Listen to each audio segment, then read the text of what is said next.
Andrew Fire and Craig Mello. Welcome to Stockholm. When we spoke a couple of months ago, just after you'd heard the news that you'd been awarded the Nobel Prize, you both sounded quite surprised that it had come as quickly as it has done. Has that surprise subsided at all? I'm still surprised by the whole thing. I mean, it's obviously a really major honor to be honored by one's colleagues in such a way, but at the same time, there are a lot of other scientific discoveries and other contributions to the field we're in that are probably no less deserving, and so it's an interesting situation to be in. I agree. It's just been really, every day I'm still not sure it's really me that's the recipient of this recognition. I really feel it's more the prize is awarded for the science, and in that respect, we're representing many researchers, and it's a great honor to be here to be spokespeople for the discovery, really, and to bring some attention to the science and the fun of science. And how have the last couple of months been? Have they been whirlwinds or? Very much so.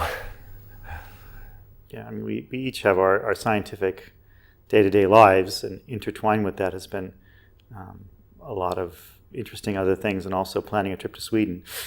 So the combination of things has made for a busy couple months for both of us, I think. Imagine. The prize was awarded for a very concrete discovery, a single event, if you like. Is there a moment you can recall when the penny dropped that RNA interference was what you were looking at and you understood how it worked? Certainly not, because we still don't understand how it works. I think it's been very, very exciting and fun to be part of this field because of all of the interesting interrelationships between, the RNA interference phenomenology and then the developmental mechanisms that are related to it. I think we have so much still to learn about the basic mechanism of gene regulation, even going beyond RNAi as it playing a role in that process. But honestly, I feel that it's been exciting at many steps along the way, but I can't think of a single point where we felt we understood the mechanism really. I mean, I still feel we don't understand the mechanism fully, that we have a much better idea about the underlying mechanism now, but we have so much more to learn that I think it's just still a lot of fun. It's a very exciting field. But there was an insight gained that it was double-stranded RNA doing this, and it's interesting to think about the path that led to your ability to come up with that insight.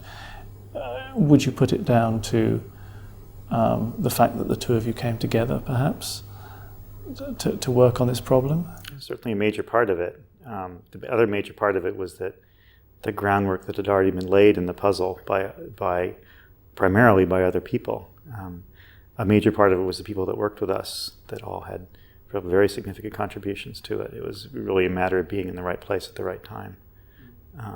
Particularly the work that had been done in plant systems and in fungal systems, and some of the work that was done elsewhere in the worm system by, for instance, Sue Guo and other people really set it up so that we could just inject RNA that we would make in the lab and then get a result in a couple days or a day what happened, and that made a very sort of efficient system to begin to test hypotheses. I think that the understanding that there was an organismal response to the injected material was part of what was very exciting to me. Even though I didn't understand certainly what was happening, the observation that the silencing signal could spread from cell to cell and even be transmitted in the germline were extremely exciting, and yet we didn't understand how the silencing was triggered. And in fact, we were not focused on double-stranded RNA. In my case, we were thinking more in terms of double-stranded RNA as potentially as a replication intermediate or something that was produced during the amplification process that was necessary for the inheritance to occur. And we thought more of double-stranded RNA, therefore, as an intermediate in the silencing. And Andy really deserves credit for the, thinking, well, perhaps the double-stranded RNA is an important trigger as well, because in some organisms like ourselves, there's clearly a double-stranded RNA response that had been studied previously that's involved in antiviral mechanism. So we were thinking more of it as an intermediate, which it really is as well. It's interesting. There are more than, it's double-stranded RNA is not only, it is a trigger, but it's not the only trigger for this type of silencing. So I think that also was an element that added to the confusion in the literature on the earlier work done in plants, because it wasn't clear when a virus or a transgene was introduced into an organism what the trigger was. And I think the reason some of that confusion exists is because there are more than one triggers for this. So it's an interesting twist, really, that we still don't understand all the different ways that you can trigger the silencing, but double-stranded RNA is in fact an intermediate in many of these related silencing pathways. So that's one of the elements we still are very much in need of understanding. You emphasize the basic science aspect of all this, and that there's a lot still to be understood. I suppose the world has really embraced RNAi as a technology and an application. Do you find that worrying, that people leap on it in its partially understood form and want to use it? I don't find it a worry. I think it's natural for people to want to use. I mean, hope is, especially when you have a sick family member, this sincere desire for some sort of a treatment or a cure. And I think it's important for the scientists to make sure that that doesn't get blown out of proportion, that hope doesn't get overstated. And so, I can totally understand the excitement. I think that if anything, we really need to focus on, it really is an exciting discovery, and there are many applications that it can be put to, and I think we need to get that message out. I don't think there's anything to fear, except perhaps going too far and being too hyperbolic in promoting it. But I do think we need to get the message out, because it's very important as a research tool, certainly, and potentially as a therapeutic. So I think it's important. I think, it's almost a humorous thing, but one of the things I found is that when I've gone to lecture in classical genetics, which is many of the tools of which were pre-existed us by several, decades and 100 years or whatever, one of the things I find is the students will suggest, well, why not do everything by RNAi? And that certainly isn't, there's still very much room for classical genetics. It's really the basis for a lot of what we do and what we think about. And so, and other techniques of genetics that are also have come up in the last few years, targeted gene disruption, which is extremely valuable technology and useful, and a number of other things. So I think that students realize that when they get into the depths of research problems, that they really have to understand not only what's been developed in the last few years, but also things that were developed 100 years ago. Do you think the funding climate is as accepting of basic research as it used to be? Is that? Well, I think that the funding climate is tight now, in part because of the tremendous wealth of information that we have about the human genome, for example, the sequence of every gene. With that as background and the information technology that we have for searching that database, I think it's harder to get funding to do the kind of work that Andy and I did. And quite often, it's a priority that has to be made, to fund this or to fund that, and both really should merit funding, but there just isn't enough funding, money. So in a way, I think we're being strapped in part through the success of the scientific enterprise as a whole, creating more good science that can be done. And I think it really can be looked at as an opportunity, and the message that we have to get out to the people who make policy in terms of the politics and the funding decisions, that there's a great opportunity with the advances that have been made in medical research, the genome sequence and the information technology, the gene profiling technology for looking at the expression of genes in cells, and things like RNA interference that allow you to shut off genes to study their function. These provide opportunities that make it actually harder to get basic science funding, because now you can do a lot of these experiments in human cells, and that's not always good. I mean, the fact is, if you're taking away the money from the very basic science that could lead to new technologies, new discoveries that would be very hard to get in a vertebrate cell system. So I think we, as in the peer review process, we've seen this. I know that I have, where you have to make a decision, and they're just all, several grants that should be funded, and they're just not going to make it no matter what, because there's all these others that need to be funded. So these priorities, it just becomes an impossible situation, and to fix that, we just need to get the message to the public, I think, to support science more so that we can continue to get the funding we need. Does your funding come mainly from basic research funding from NIH, or from is there also an industrial component to what you do? Our funding comes from nonprofit sources, both completely. My lab is funded completely by NIH. Right, I have funding also from the NIH and Howard Hughes Medical Institute. But the work that was done really was funded privately, some private grants other than those mentioned as well. So philanthropic support for disease-oriented grants like the ACS, the March of Dimes funded some of my research, and also the Pew Charitable Trust. So to mention, I think, all of them. Right. So those are all, they're charitable organizations, and they're public organizations, but they're all toward the goal of improving healthcare in a general way. So, when you bring new people to work on the problem into the lab, I was interested to know what you look for in those students coming in. I learned a lesson from a mentor of mine, a gentleman named Donald Brown. If someone walked up the door and said, "I want to learn," that was a really major feature. Even if the person might not come in with the most spectacular of previous mentorship or whatever, that was a really major thing. And I think that's something that one looks for as someone that really wants to learn. Yeah, it's very hard. I think sometimes students who are very bright are not motivated enough, and I think so. The major ingredient is motivation and a desire to follow through with an experiment, and those are qualities, frankly, that you cannot glean in an interview.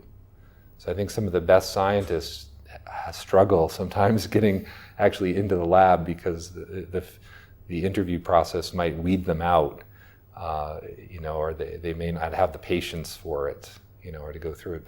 But I find it's once you work with someone, you really get to know what they're like. So most laboratories have what we call a rotation process. So students will get an opportunity to work with you in the laboratory as they decide on which group they want to join during graduate work. And so I think that's been for me the most important aspect, is having time to spend with the student in the laboratory, find out what they're like. And I suppose that recommendation must become a very important part if you're looking for somebody's long-term commitment to problems. You need to know that they've done that before. It can be, but they're so unreliable. Right. It's hard because the recommendation letters often say as much about the person writing the letter, and so you have to factor two different basically components into the equation. It's sometimes difficult to parse out which is which. So many letters from Asian laboratory heads are incredibly brief, and it's hard to read into the line, what they really mean. And I think it's a stylistic,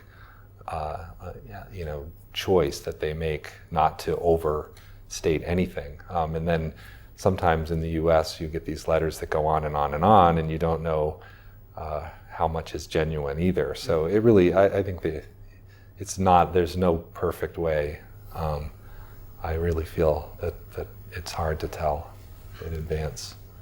You mentioned mentorship, and obviously you've both been the recipients of great mentorship. What's that taught you about your own practice of mentoring? That's a great. I feel so fortunate to have had great mentors along the way, and still colleagues really that I've learned so much from. It's very, very important. But I could spend hours talking about mentors, but that. Could you summarize just a couple of the things perhaps that you try and practice as a mentor for your students? Do you want to take a crack at that? Yeah, I think that one tries to listen to what people are thinking, because first of all, that's part of the mentorship process, and second of all, it's part of the scientific process. No matter who it is, even somebody who's just walked into the lab and we've had high school students working in the lab. And the other thing is that you try and work with people as colleagues for each other and get them to ask each other questions. Because again, I don't necessarily provide the best mentorship for people in the lab, the best advice, and getting advice from each other has always been really critical. And that's one of the nice things about running a research lab in some cases, that you can't just sit back and let the ship run. But on the other hand, there are a lot of cases where the really important critical suggestions come because one person on one project suggests something to another person working on another project. So it's a really important aspect of it, is to keep it a collegial environment where people are comfortable talking to each other and suggesting things to each other. And I've just been very fortunate in having had people in the lab who are both outstanding scientists and also outstanding mentors to each other, and to me as well, in a lot of cases. Yeah, I think it's so important, the conversation that you have in the laboratory with your students or with your advisor, as I can recall in my own past.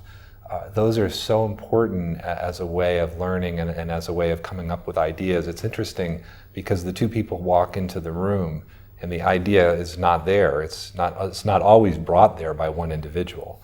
Usually the idea materializes in the room or in the discussion group. And the one thing that I really fear is coming in with my own idea that's wrong and pushing it too hard. And so when you're mentoring, it's important not to be too forceful about pushing your idea and to try to let people know that they should voice their ideas. And sometimes that, for me, has been the most difficult part, is getting the people in the lab to say what their ideas are. And a lot of times, their idea is wrong and my idea is wrong and the other person's idea is wrong, but you put them all together and all of a sudden there's a new idea. That might also be wrong, but it's lots of fun. You could, at least maybe there's an experiment you could do that will distinguish. That's the fun. That is a really fun part of the process. And one thing I fear, and I've heard that once you have this kind of a prize, that your students are too respectful and they won't question. You say something and they'll actually believe it. Trust me, that's scary. Science is all about, questioning things, and if you don't question doubt it, yeah. And so I think we need to reinforce that message to our students after we come back from this brief period of celebration. We'll need to go back and make sure that we get right back to the questioning. Well, that neatly brings me on to the question of your youth. You're both very young, and this is going to bring considerably greater notoriety. How do you think it's going to affect your future research paths? And that question of distance from your students is certainly one aspect. Well, I hope it not too much in that respect. I feel, that it's like having a new job, an additional job, in addition to running a lab and trying to be a good advisor and leader for your group, to have this new responsibility to be a spokesperson for the science and to try to do the right thing in terms of promoting and the understanding of the science, which we just had a very interesting discussion in Parliament, and I actually felt a little bit guilty during the discussion because, scientists really haven't done a very good job of educating the public about science. And, and that's partly because it's nobody's job. I mean, they don't really make that your job. Somehow it's supposed to be sort of part of your job, but that's not the part that you get paid for. You get paid for doing the research and publishing the papers, which are read by your peers, not by your neighbors. So I think it's an important responsibility, I feel, but I hope it doesn't distract too much from the science. I'm very excited all the time by what's going on in the lab. I want to get back to it. Yeah, I really like my day-to-day life of teaching and research and family, and that's a pretty full life for both of us. And so adding, as Craig says, an extra job to that, I'm not quite sure how it's going to work, but somehow we'll probably manage.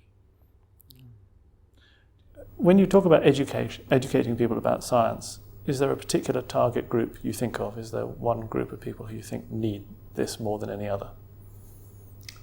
No, I think it's a lifelong process to be educating yourself constantly, because knowledge, science it's a fluid thing, and it's not just science, it's all realms of knowledge, really. There's all kinds of interesting things to learn in this world, and I think we need to make our children into lifelong learners somehow, get them, don't lose them along the way to the the interesting world that you can expose them to, and it's very difficult. There's no easy solution, I think, to this question of how best to educate. That's what we also were talking about earlier today. And be interested to know how the Swedish people have solved that problem. It's interesting to learn about different cultures and how they approach learning, but it's very important. What turned you on to being a lifelong learner? What was it that happened to you that made you? Was there a single event that made you want to learn? I hate to say it was a single event because it was a lifelong thing.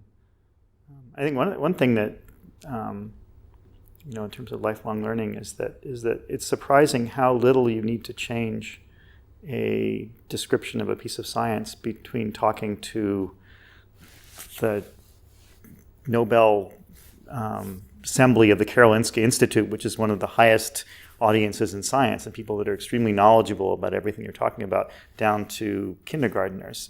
And actually, if you just change some of the language, you can use almost the same discussion for both groups and have a significant fraction of them probably at least come away with some understanding of what you talked about. Probably the same fraction in each case. So. Yeah, I think science as a process, though, it naturally tends to make you want to be a lifelong learner. If you're going to enter into an enterprise where there really are no right answers, I mean, that's what science is all about. It's testing ideas. It's trying to disprove an idea. Once you have an idea, the first thing you do is try to test it to see if it's right. And the most fun thing is when it's wrong, and then you have to come up with a new idea. So it's a constant process. I mean, if you ever thought that you would understand everything, certainly that would be very boring to be part of a science that is now a complete understanding of a process. And fortunately, I don't think that's going to be our problem for many, many, many years to come. So I think it's a natural process once you've decided that you would like to be involved in science. The nice thing is it's an every day it's an exploration. It's a new discovery out there waiting to be made, and the process itself, I think, lends itself very well to the basic human nature of liking to explore and to understand and to see new things. That's what science is all about. So I think we can do a lot better in terms of recruiting people into the sciences if we could somehow project that at an earlier level in education. Right now, I think too much of our education is focused on memorizing facts and not enough on the exploratory process of science. And what a real scientist does is so different from what you're exposed to when you take science in high school or grade school. I feel that for me in my own understanding of what it would be like to be a scientist, I was fortunate to have a father who was a paleontologist, so I was aware of science going on at the Smithsonian where he worked, the museum where he worked, and going on field trips with him. So that getting to see that real scientists don't just read books, they actually do things, is so important. I'm interested in this idea of being able to explain the work to any audience.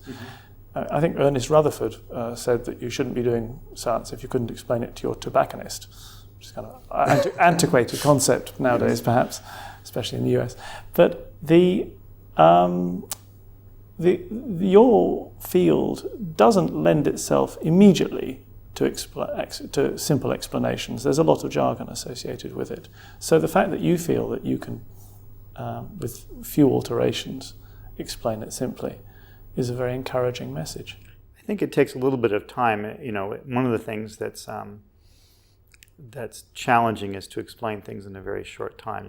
You need to be able to go back through some of what's been learned, often with a group that's not as aware of the history, and go through that. I think with that, it becomes more straightforward. What I think is a challenge, and is often impossible, is just when people say, "Can you tell us in a few words?" The one that struck me in the few days after the announcement of the award was thinking about the scientists or the mathematicians who solved the Poincare conjecture, which is a very important conjecture in mathematics, and thinking about someone walking up to them and saying, "Well, in a few words, can you explain to the general audience both the conjecture and the proof of it?" And of course, that certainly is doable in a little bit of time, but it's difficult in a short period. And when I thought about that, I was a little more relaxed about my somewhat ineptitude in occasion when I'm asked to explain things in a few words, at being able to do that totally clearly to everybody. It can be a challenge. I think one of the real interesting things about talking to people about your work is, you're right, there's a lot of jargon.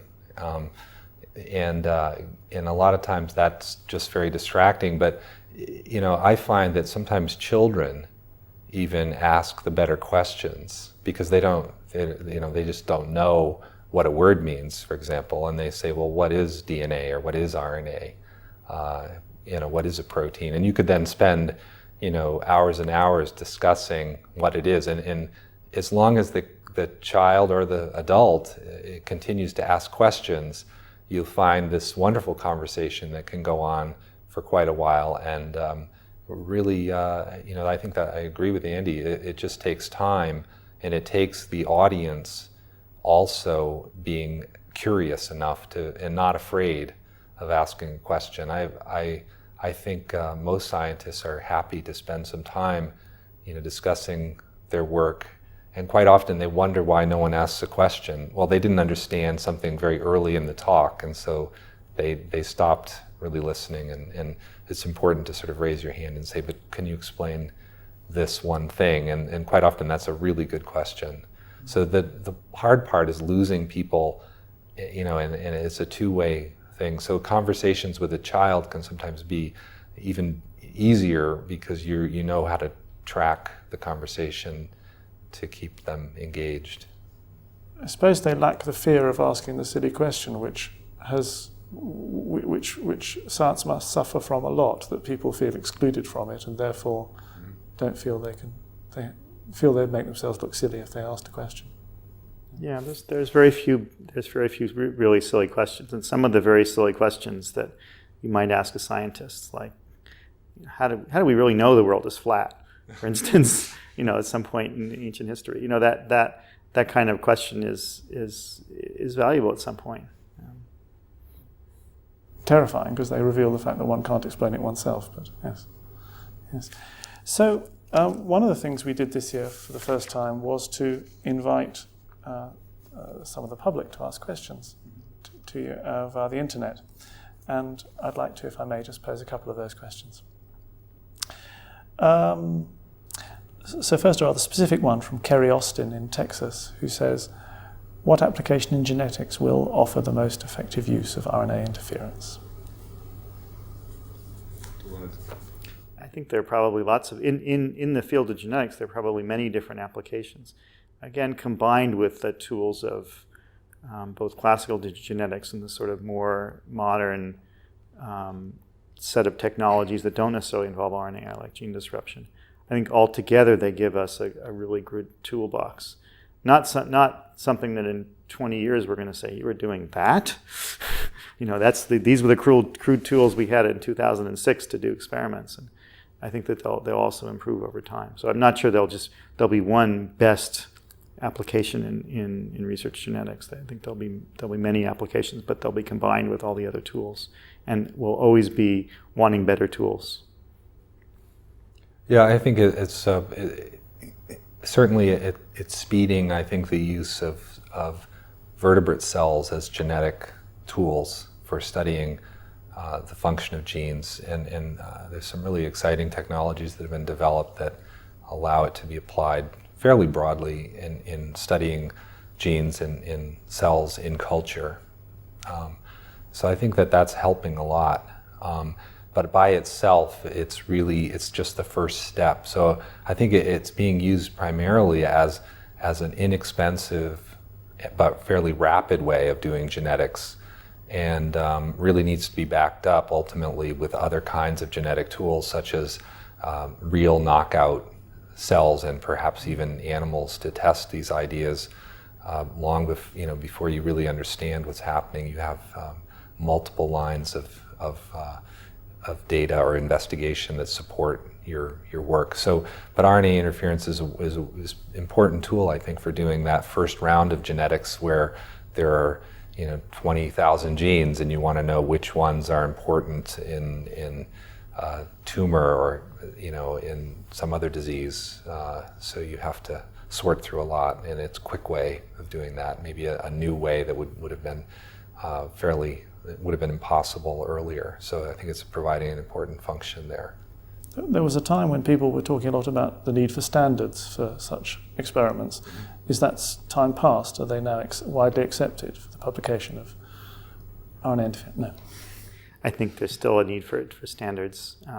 There are publications that have a very high standard for proving something, and those cases you really are quite sure that what they're reporting is indeed due to a decrease in a specific gene. And there are some cases where, because of the system, in a few cases where it's actually quite difficult to do the kinds of controls you'd want to do, and for other reasons too. You come away not being as sure of the results. You're certainly sure that the observations are correct, but whether the results are indeed due to a specific gene, I think that there's a interesting give and take amongst people writing and doing work in the field. Okay, and finally, Bob Found from Calgary in Alberta, Canada, asked a question which we've touched a little bit on already. Has winning a Nobel Prize changed your work ethic at all? Well, I guess certainly not. If anything, maybe getting less sleep is the main way it's changed my work ethic. It really is a tremendous honor to have this kind of recognition. And I think I lost a lot of sleep over, trying to figure out how to deal with the issues of, what to say to policymakers and so on, and how to take on this new responsibility. So I think there's a new type of work rather than a work ethic that's changed. Hopefully we'll do well at that. It's early to say. Yeah, it's an interesting challenge for us. We didn't go to school in some of these things. It's that lifelong learning again. Yes. Lifelong learning. The hard way. Okay, well, I see that we're running out of tape, so I'm afraid we have to draw this to a close. But thank you very much indeed for taking the time in a busy week to talk to us. And once again, many, many congratulations. Thank you. It's been a pleasure.